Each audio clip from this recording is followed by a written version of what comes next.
I'm here today to talk about the N-word, an N-word that inspired fear and doubt to a generation of human beings, an N-word that incited rallies and protests and drove people and nations to war. I'm talking about nuclear energy. Nuclear energy is an emotional topic. My early perspective, it's all about the way you look at it. Let's travel to France, for example.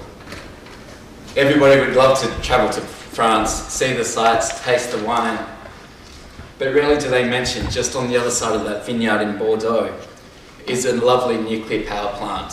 One of 59 nuclear power plants in France, generating up to 75% of the electricity demand. Nuclear energy is common throughout the world. Australia's strongest allies, for example, United Kingdom and the United States of America, utilise nuclear energy for between 15 and 20% of their electricity demand. So what does it mean to Australia? Well, what if I were to tell you that Australia is already a major player in the international nuclear cycle? Why is that? Because we have between 35 and 40% of the world's commercially recoverable uranium reserves. Ladies and gentlemen, I draw your attention to stage one on the above slide, mining and milling. Mining and milling is what Australians do best. We dig holes, we take substances out, we refine them slightly, put them on boats and send them off to international markets, really to see the full value of that resource. I'm sure many of you are currently thinking of the Australian car manufacturing industry as evidence to that. Now, what am I proposing through my research? Well, I would like to explore the prospect of Australian involvement in a uranium fuel leasing scheme as an opportunity to unlock further value in our resource.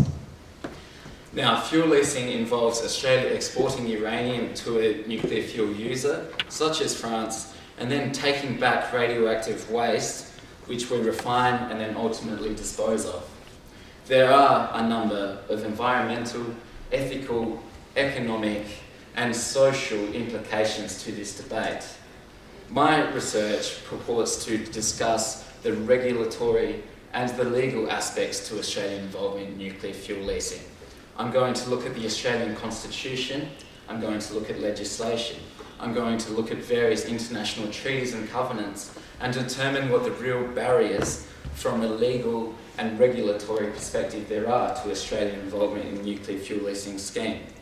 Ultimately, I would like to propose a model in which we could put a reasonable adult nuclear discussion on the table and look at finally achieving some value from one of Australia's most special resources. Thank you.